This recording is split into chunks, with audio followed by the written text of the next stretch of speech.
우리의 허물을 있는 그대로 다 받아주시는 사랑 많으신 우리 주님의 은혜와 평강이 예배하는 우리 성도님들 심령과 가정에 넘치시기를 축복합니다. 우리가 야고보서 말씀을 읽어가고 있습니다. 야고보서는 겉으로 얼핏 드러나는 것처럼 세상에 살아갈 때 어떻게 살면 잘 살 것인가, 도덕적으로 어떻게 하면 깨끗할 것인가, 그런 말씀이 아니라고 말씀을 드렸습니다.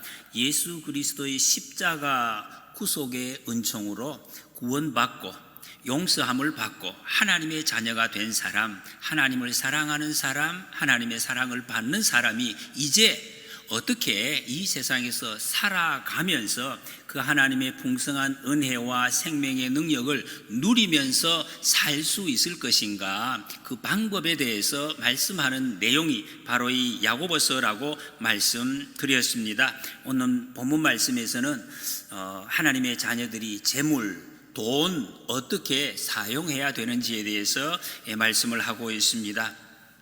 일부 예배 때 이 말씀을 이렇게 또 같이 전하고 들었는데 좀 보니까 부담을 조금 가지는 분들이 많이 계시는 것 같다, 제 느낌입니다.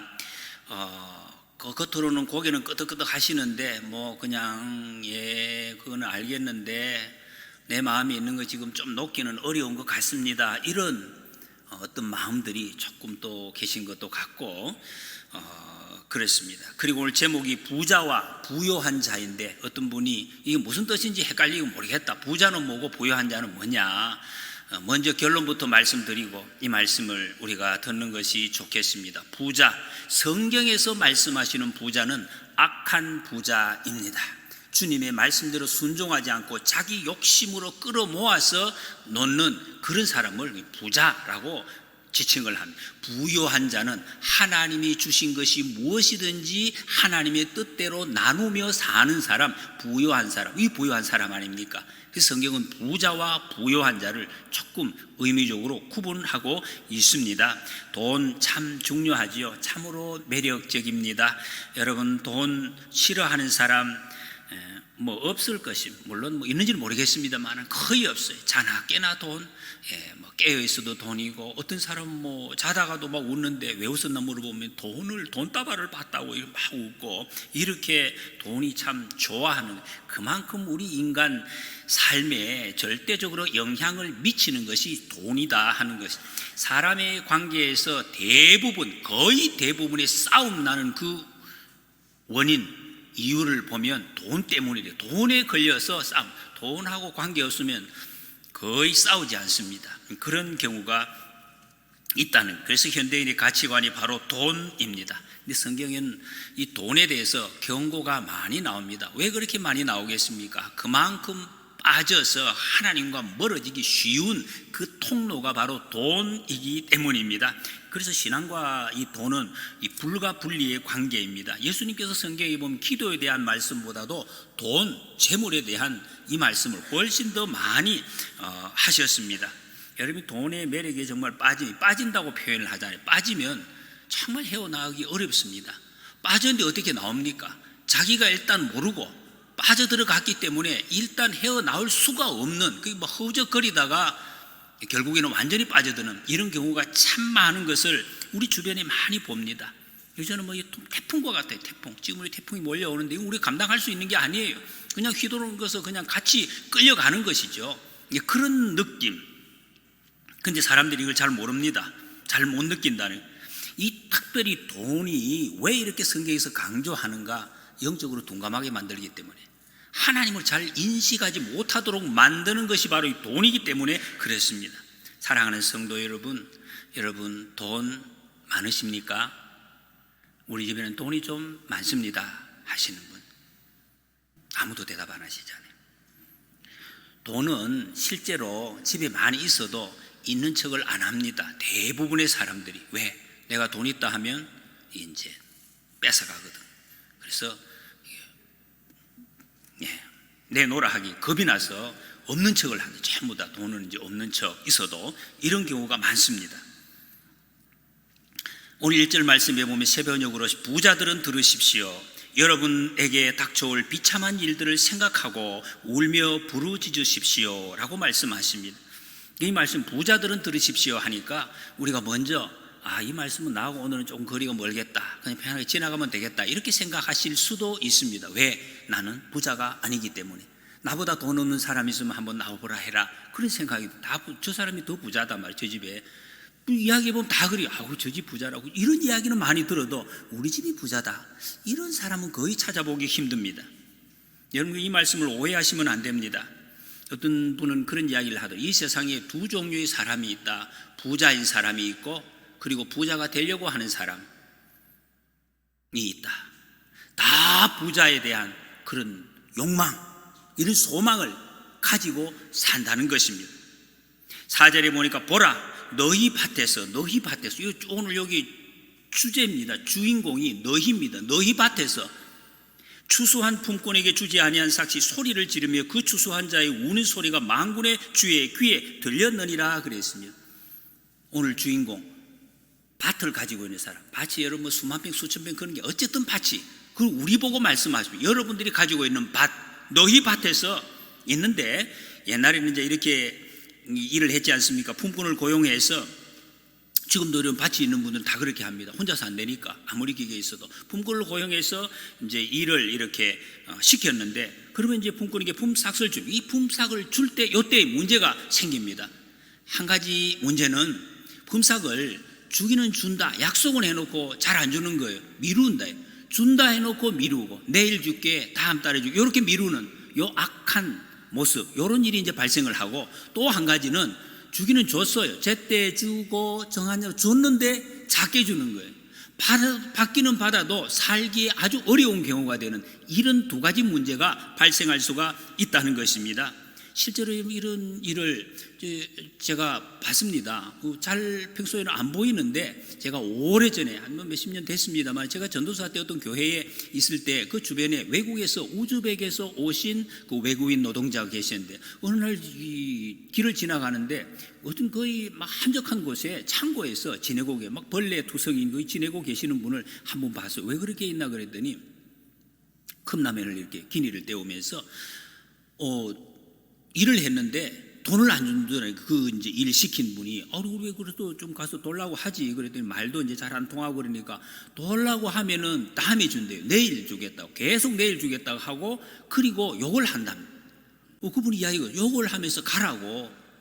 그래가지고 지금 돈을 못 받아서 내가 지금 밥을 제대로 먹지 못하고 있다. 그분이 알고 보니까 우즈벡에서는 교사를 하다가 이 어려우니까 가족들을 먹여 살리기 위해서 우리나라에 이렇게 와서 돈 벌러 왔는데, 이렇게 임금을 못 받으니까 가족들도 제대로 먹고 살 수가 없고 자기 혼자도 제대로 지금 먹고 살기 힘든 이런 일이 있더라.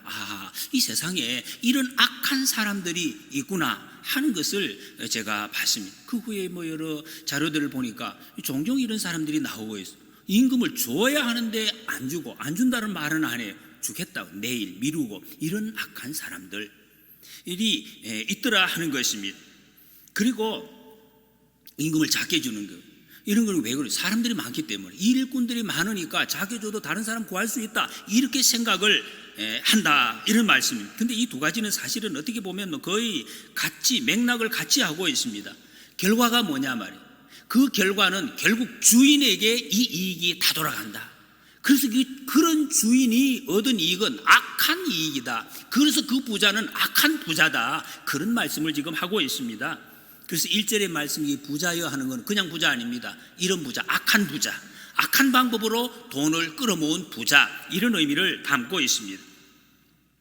다른 사람에게 마땅히 주어야 할 것을 안 주고 덜 주고 말이에요. 조금씩 자기에게 이제 이렇게 취득한 사람, 착취죠. 잘못된 방법으로 부를 축적한 사람. 여러분, 하나님의 백성은, 우리 예수님 믿는 사람은 내가 가지고 있는, 더 분명하게 말, 하나님께서 내게 주신 물질, 여러분들이 지금 소유하고 있는 그 물질에 대한 분명히 설명할 수가 있어야 돼요. 하나님 앞에서. 사람 앞에 다 설명 못하더라도 하나님 앞에서 분명히 설명할 수 있도록 그렇게 해야 돼요. 양이 문제가 아닙니다. 요즘 우리나라에서 사회에서도 고위공직자가 되면 청문회 할 때 제일 이슈가 되는 것이 재산 축적 과정입니다. 재산이 어떻게 해서 이 재산을 갖다 줄지. 그래서 거기에서 실제로 낙마하는 사람들이 있습니다. 어떤 사람들은 아예 그것이 무서워서 고3 나 못하겠다고 그렇게 하는 사람들도 있습니다. 여러분, 이것은 어떤 양의 문제가 아니에요. 최근에 얼마 전에도 우리나라 대통령 후보 중에서 재산이 수백억 뭐 수천억 되는 분도 있었어요. 그게 많다고 문제가 아니에요. 그 축적 과정이 정상적으로 이루어졌느냐, 정상적으로 사용을 하고 있느냐, 그것을 묻는 것입니다. 여러분, 이런 의미에서 정말로 우리는 아주 실제적으로 우리를 돌아보아야 될 것입니다. 저는 정말 제 개인, 제가 누구한테 이야기해 본 적은 없습니다만 제 개인 생각입니다. 하나님 앞에서 이 교회가 모범을 보여야 되는데 정말로 세상이 이래, 세상을 따라가자는 것이 아니에요. 세상의 수준을 넘어서는 교회가 돼요. 그래서 목사 정말 재산 공개, 저는 이런 것을 해야 돼요. 그리고 장로님들 마찬가지입니다. 다 교회 이게 직분자들도 재산을 다 공개해서 어떻게 하나님 앞에서 쓰고 있는지를 그냥 내놓으면 이것이 교회를 더 하나님의 교회를 든든하게 세우는 그런 방법이 아니겠나. 이게 또 어떤 분들이 또 듣고 욕할 분이 계실 수도 있는데 제 혼자 그런 생각을 해봤습니다. 여러분, 가끔 성도들이 로또를 하고 도박을 한다는 이런 아주 그냥 최신 정보가 있습니다. 이게 우리 중에서 어떻게 하시는 분들이 계시는지 모르겠는데 도박, 우리 사회에서 정말 도박이 성행하고, 우리나라에들은 도박장이 있지 않습니까? 공식 저 정선에 가면 카지노라는 곳이 있습니다. 저는 아직 못 가봤습니다만은 이걸 이렇게 자료들을 보면 이걸 어떤 분이 인간 도살장 이렇게 표현해요. 이게 무슨 표현입니까? 사람들은 도박을 하면 돈을 딴다고 해서 딴 사람 없습니다. 딴 사람이 없는데 다 이런 사람인데, 그래서 사람이 그 영혼을 망치고 가정을 파괴하는, 죽이는 그런 곳이다 라는 것입니다. 빈털터리가 되는 거예요. 그런데 사람들이 거기에 빠진다고요. 빠지니까 못 나오는 거예요.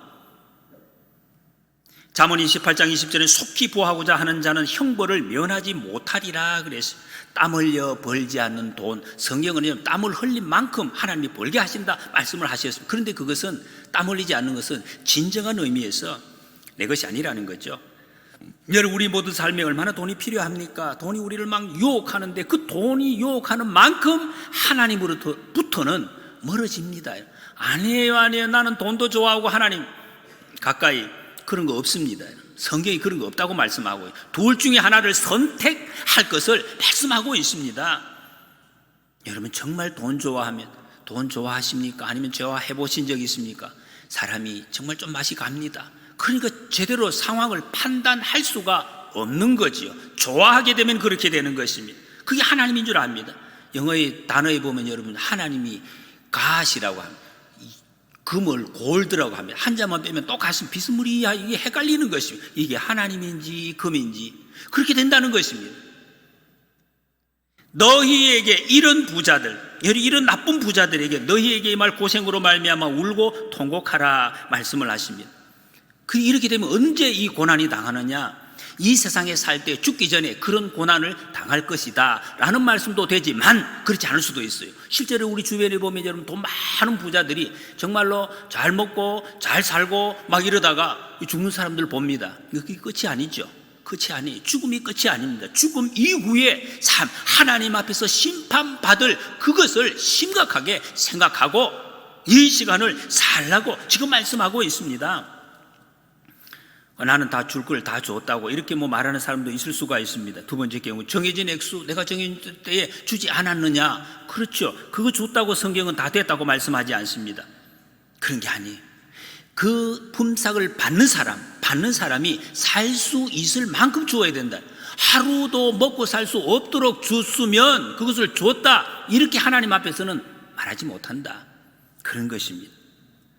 결과적으로 전체적인 이익의 상당 부분이 다 주인이 가져간 것이 아니냐. 그럼 여기 오늘 주인공은 바로 우리가 주인이라고 말씀하고 있습니다. 내 주인 아니, 그게 아니에요. 우리가 가지고 있는 모든 것, 이게 자기 이익을 위해서 남의 것을 빼앗은 것이다 라고 성경이 규정을 하고 있습니다. 그랬을 때 이 말 고생으로 인해서 울고 통곡해야 된다 라고 말씀하고 있습니다. 그런데 이 문제는 사람들이 이런 것을 잘 못 본다는 것입니다. 이게 보여지지가 않아요. 보이면 생각이라도 하는데, 하나님의 말씀을 우리처럼 공부를 하고 연구한 사람은 그래도 이게 볼 수 있습니다. 이게 뭔가 내 마음에는 잘 맞지는 않지만은 지금 이거 잘 못된 거구나 알 수 있는데, 하나님 말씀 모르는 사람은 이걸 알 수가 없어요. 하나님의 말씀을 설사 듣는다고 하더라도 말씀을 마음속으로 받아들이지 않는 사람도 마찬가지입니다. 이게 이제 분별이 되지 않는다는 것입니다. 못 보는 것입니다. 이런 사람들은 예배를 참석하는 거, 헌금하는 거, 이런 것을 그냥 하나님 섬기는 표현이다라고 잘못 생각하는 거. 그건 아닙니다. 하나님 섬기는 거하고 예배 참석하는 이거는 차이가 많습니다. 이런 종교의식을 자기 마음대로 생각하는, 자기 마음대로 하고 나서 하나님이 함께 하시니 잘 된다 이렇게 생각. 그 예수님을 믿는다고 말하면서도 하나님을 제대로 지금 못 섬기는 거죠. 성경을 제대로 모르는 것입니다. 성경을 모르니까 세상을 제대로 지금 분별이 안 되는 거예요. 될 수가 없습니다. 5절 말씀, 너희가 땅에서 사치하고 방종하여 살육의 날에 너희 마음을 살찌게 하였도다 그랬습니다. 여러분, 돈을 바로 써야 돼. 하나님 이걸 말씀하고 있습니다. 두 번째는 바로 쓰는 것. 돈이 생기면, 이런 부자가 되면은 거의 이어지는 것이 사치입니다. 사치. 그 다음에 방종. 대부분의 경우가 이렇게 이어진다는 거예요. 그래서 이게 사치, 방종 이런 날이다. 돈 쓰는 재미가 얼마나 기가 막힌지, 이 돈 쓰는 재미, 사람들이 이것을 얼마나 누리려고 하는지 모릅니다. 그 잘못된 방법으로 돈을 번 사람들은 꼭 잘못된 방법으로 돈을 써요. 그래서 돈 뿌린다 그런 말 하잖아요. 막 뿌리, 진짜로 여름 전에 보니 거리에서 막 뿌리고 이런 사람들 있잖아요. 왜 뿌리겠습니까? 땀을 흘려서 번 사람 절대로 그렇게 뿌리지 않습니다. 뿌릴 수가 없는 거죠. 많은 사람들이 또 이 돈을 내 생활 수준을 높이는 도구로 쓰려고 합니다. 내 돈이 있으면 내 생활 수준을 점점 높여지면 좋겠다. 그러면 행복하냐? 행복하지 않다고 성경이 말씀하고 있습니다. 나는 자꾸 이렇게 생활 수준을 점점 높이고 좋은 집도 차도 이렇게 사면 내가 행복하지. 여러분 행복하셨습니까? 그렇게 해서 하루 며칠 그거는 몰라요. 그건 행복하지 않습니다. 왜? 어떤 분 제가 이야기하면서 그런 이야기를 하시죠. 나는 꿈이 요트를 한 대 탁 사가지고 쭉 바다에 쫙 나가서 막 달리고 막 이렇게 하는 것이 내 꿈이라고. 그러면 막 바랄 게 없다 이렇게 말씀하시는 분들이 계시더라고요. 요트 보셨습니까? 요 옆집에 가면 요트가 있어요. 요트 여기 봤어요. 한 2대를 봤는데 매일 제가 볼 때마다 제가 1년도 넘 몇 년 계속 그 자리에 서 있더라고요. 언제 나가는지는 모르겠어요. 계속 거기 이제 마당에 세워놓고 있는데, 여러분 요트를 샀다고 만족되는 게 아니에요. 요트도 종류가 많아요. 정말 안에 금이 번쩍번쩍. 내 요트를 샀는데 더 좋은 것이 보이면 이건 그만 아무것도 아니야. 또 이렇게 너무 오히려 속이 상하게 돼. 이게 꿈이라고 정말 로망이라고 샀는데 이게 또 아무것도 아닌 게 더 내가 마음에 짐이 된, 행복하지 않다는 것입니다. 다른 것이 다 마찬가지입니다. 우리의 여러분 삶을 업그레이드 시킨다는 게 얼마나 이 함정이 있는 줄 알아야 돼요. 업그레이드의 영이 임할 때 정말로 우리는 위험하다는 것을 알아야 돼요. 그게 행복 없습니다. 여러분 이거 잘 꾸미놓으면 좋겠지. 하루 정도는 좋을 수가 있을 것이, 마무리하는 날 그날. 여러분 이거 우리가 잘 보셔야 됩니다. 열심히 일한 당신 떠나라 하는 이런 광고 카피가 있어요. 오래전에 나온 건데 참 이 멋진 말인 것 같아요. 사람의 마음을 확 사로잡는. 저도 이거 처음 들었을 때 이게 대단하다. 나 열심히 일했는데 나 좀 떠나야 되겠다. 떠날 마음을 확 부추기는 이런 이 상업주의, 이걸 부추기. 여기 그림에 한번 보십시오. 뭐 하라는 것인지. 쉬라라는 그런 생각이 드는데 사실은 이제 가방 사라, 옷 사라, 비행기 타라, 돈 써라, 이제 이런 말이죠. 돈 쓰기 위해서 이제 부추기는 이런 상업주의. 사람들이 떠나라. 어디로 떠나겠습니까? 여러분 우리 동네는 사람들이 다 찾아오는, 우리는 여기 떠나버리면 어떡합니까? 제일 좋은 곳에서 떠나라. 그럼 누릴 수 있다고. 정말 누리지는가? 여러분 우리는 부자들에게, 이 부자들의 말씀을 들을 때 잘못하면 이렇게 말씀드린 것처럼 나와는 별로 상관이 없고 내가 부자가 아닌데 목사님 아직 나 부자 되려면 멀었습니다. 좀 더 벌어야 된다. 이런 생각을 지금 많은 분들이 대부분이 가지고 계실 수가 있습니다. 그러나 여러분, 가난하게 사는 사람이라도 자기가 내 삶이 이 경제가 중심이 되면 이 똑같다는 것입니다. 이 부자, 성경에서 말씀하시는 부자, 이 범주에 들어가는 사람. 그렇기 때문에 부자에 관한 이야기가 나오니까 나와 상관이 없다 이렇게 하면, 이 말이 자기도 모르게 내 마음속에서는 성경 말씀에 내가 그냥 순종해서 살 마음이 없다 하는 그런 마음, 이걸 여러분 아셔야 돼. 내 마음이 지금 어디에 있는지. 성경은 예수님 믿는 사람들이 자기가 왜 사는지, 우리가 왜 사는지 분명히 하고 매일매일 살고, 그리고 돈을 벌고 돈을 쓰라 이렇게 말씀하고 있습니다. 모든 상황이 내가 이 일을 왜 해야 되는지, 돈을 왜 벌어야 되는지 이것을 알고 지금 일을 하라, 지금 그 말씀입니다. 여러분, 성경적인 재테크는 끌어모으는 것 아닙니다. 우리 자꾸 모으려고 하죠. 그건 하나님이 원하시는 방법이 아니에요. 무조건 끌어모으는 것. 돈은 쓸 때 돈이다 하는 말, 쓸 때. 그렇잖아요. 실제로 여러분, 요즘 돈 지갑에, 저도 뭐 지갑이 없습니다만은 돈 안 넣어 다니잖아요. 다 스위치 누르면 돈이 왔다가 안 보이는데 왔다 갔다 해요. 다 계좌로 숫자가 왔다가 돈은 없어요. 써야 된다는. 이런 사람이 진짜 부자. 이게 부자, 그게 부유한 자라. 쓰는 사람이 부유한 자지, 은행에 그냥 모아놓는 거, 그건 부유한 사람 아니다. 낭비하는 것은 나쁘지만 여러분, 돈을 잘 쓰는 것, 성경은 잘 쓰는 것을 강조하고 있습니다. 제가 아는 부자 한 분이 계십니다. 굉장히 부자예요. 서울에 막 수백억짜리 빌딩을 수십 채를 가지고 계십니다. 굉장히 부자예요. 근데 그분은 매일 한결같이 만날 때마다 이분은 미장원을 안 가셔. 이 사모님이 미장원도 안 가시고 옷도 안 사. 신발도 늘 고무신을 신고 다녀요. 좀 그렇죠? 예, 그렇게 신고 다녀요. 아유, 부자신데 그 신방을 가서 목사님 어떻게 왜 이거 저거 하시냐고 웃으시더라고. 제가 싹 이렇게 여러 통로를 통해서 말씀을 들었는데, 옷을 좋은 거 입고 다니면 내가 지금 돈다발을 가지고 은행에 갈 때 누가 나를 덮쳐가지고 빼앗아갈 무서워가지고 옷도 일부러 이거로만, 은행에 가면 문 앞에 가면은 지점장이 막 맨발로 쫓아나오는 것이 VIP실로 인도하는 이런 분인데, 우리 실제로 그렇더라고요. 이런 분은 정말로 돈 못 쓰시는 분, 안 써요. 부유한 자가 아니죠. 잘 쓰진 않으니까. 쓸 줄 모르는 사람. 록펠러라는 사람이 내가 아는 가장 가난한 사람은 돈밖에 없는 사람이다, 그런 말이에요. 돈 많이 벌어본 사람, 돈 많이 있는 사람, 가장 가난한 사람. 그 창고에 죄놨으니까. 여러분, 진짜 부자는 돈을 가치 있게 쓰는 사람. 여러분, 우리 세계적인 부자 있잖아요. 뭐 빌 게이츠, 워런 버핏, 또 뭐 마크 저커버그, 이런 사람 수천조 막 돈이 어마어마해요. 끝이 없어요. 이런 사람이 그럼 돈 많다고 어떻게 되느냐? 지난번에 여러분 계속 뉴스에 나오잖아요. 어떤 뭐 빌 게이츠인가 누구 뭐 아내 생일에 자기 재산의 반 이상을 잘라가지고, 여러분 부자라고 돈 쓰는 게 이 반이 얼마입니까? 수천조 되는 거 잘라가지고 다 사회에 다른 사람들 위해서 쓰라고 다 내놔. 다 마찬가지, 전부 다 내놓는. 쓰지 못하고 나누지 못하는 사람은 사실은 거지와 같습니다. 왜? 안 쓰기 때문에. 가난의 영에 붙잡힌 사람, 나는 늘 가난하다, 쓸 것이 없어. 그러니 가난하니까 쓸 것이 없죠. 쓰지 못하니까 가난한 사람이에요. 가난의 영에 잡힌 사람, 나는 돈이 없어요, 돈만 있으면 내가 할 텐데, 이런 예. 요즘 우리 돈 다 있습니다. 우리나라는 특히 여러분, 이거 돈 없는 사람 어디 있습니까? 다 국가에서 다 나오는데 돈 없다고 사실 말하기는 좀 그래요.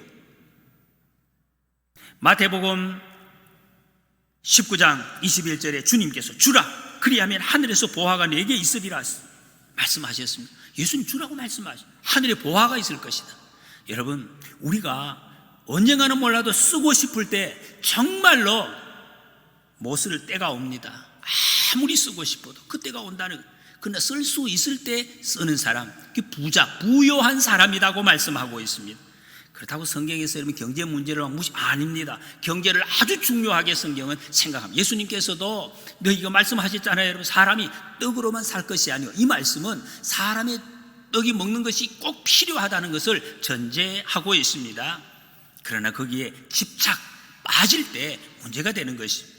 이스라엘이 가나안 땅에 들어갈 때에 어떻게 살아야 될 것인지에 대한 말씀을 하면서 신명기 24장에서 이렇게 이야기합니다. 공궁하고 빈궁한 품꾼은 너희 형제든지 내 땅 성문에 우거하는 객이든지 그를 학대하지 말며 그 품삯을 당일에 주고 해진 후까지 미루지 말라. 이는 그가 가난함으로 그 품삯을 간절히 바람이라. 내 형제, 이거는 이스라엘 민족이든지 그리고 외국인이든지 누구든지 다 학대하지 말라. 잘 대우해 주라. 잘 대우, 살 수 있도록 해주라. 품삯 줄 때 미루지 말라. 그냥 줬다 그렇게 아니라 살 수 있도록 책임을 지라. 이렇게 하나님이 명령을 하셨습니다. 하루도 못 살 정도로 주놓고 나는 줄 거 다 줬어요, 그런 말 하지 말라는 것입니다. 살펴보라.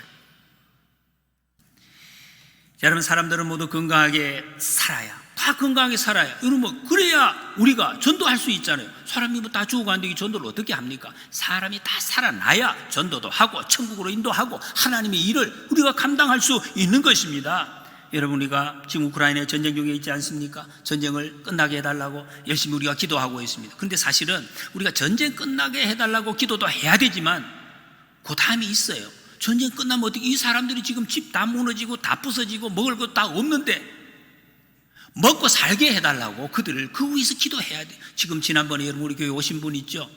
우리 우크라이나 선교사님 박종인 선교사님, 이분이 지금 본토로 들어갈 수가 없어요. 전쟁 중이기 때문에 못 들어가는데, 그래도 우리 선교사님이 어떻게 있을 수가 없어서 이제 이번 9월에 폴란드로 들어가요. 폴란드로 가서 지금 그쪽으로 또 이게 전쟁 난민들 고아들이 막 다 흩어져서 나온 사람이 뭐 먹을 것도 없고 잘 것도 없고 입을 것도 없는 사람들, 그들을 이제 이렇게 조금씩 그 실질적인 생필품을 도와주고 그 다음에 무너진 교회를 이제 다시 세운 이 일을 하시겠다고 저한테 연락이 왔어요. 그 뭐 형편이 되시면 좀 지원을 좀 해주시면 좋겠다. 제 가슴이 참 마음이 아파. 아직까지 제가 뭐 지금 처음 지금 말씀드려요. 장로님들한테도 말씀도 못 드렸어요. 우리 교회도 형편이 어떻게 지금 팍팍하기 때문에 할 수도 없는데, 그런데 그것도 돕기는 도와야 될 이런 지금 형편에 있는 이런 상황이 있습니다. 이런 부분에 대해서 우리는 실제적으로 잘 기도하고 생각을 해야 되는 것입니다.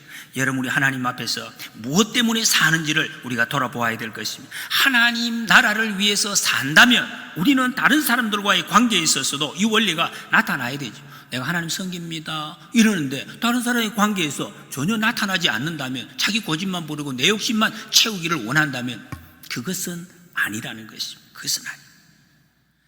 여러분이 이런 의미에서 예수님 믿는 사람들은 세상 사람들이 좀 이상합니다. 내가 손해보는 경향이 있어도 다른 사람 돕기 위해서 애를 쓰는 사람, 그 다른 사람 옆에서 보고 웃죠. 세상 사람들 망한다고 그래 하면은, 그럼 당신 망하는데 왜 그러냐, 당신도 못 먹으면서 왜 저 사람을 도와주려고 하느냐, 그런 이야기를 한다는 것입니다. 그러나 여러분, 우리는 압니다. 그렇게 해도 안 망한다는 것을, 죽지 않는다는 것을. 왜? 주님께서 도우시겠다고 약속을 하셨기 때문입니다. 주님이 들어보시죠. 마태복음 6장 33절에 너희는 먼저 그의 나라와 그의 의를 구하라. 그리하면 이 모든 것을 너희에게 더하시리라. 주님 약속하셨습니다. 할렐루야. 여러분, 우리가 품꾼이 있다면, 아니 우리 제가 뭐 무슨 땅이 없는데 품꾼이 있습니까? 아니에요. 여러분, 나를 돕는 사람, 이걸 영적으로 더 넓혀보면 이러면 나와 나를 도와주는 모든 사람이 나에 의해서 그런 사람이니까 품꾼의 역할을 하는 것 아닙니까? 나를 사랑해주고 나를 위해서 기도해주시고 나와 함께 있어주고 나를 도와주고 나를 격려해주는 이런 사람들이 다 사실은 이 범주에 들어가는 사람들. 이런 사람들을 위해서 내가 무엇을 주어야 하느냐?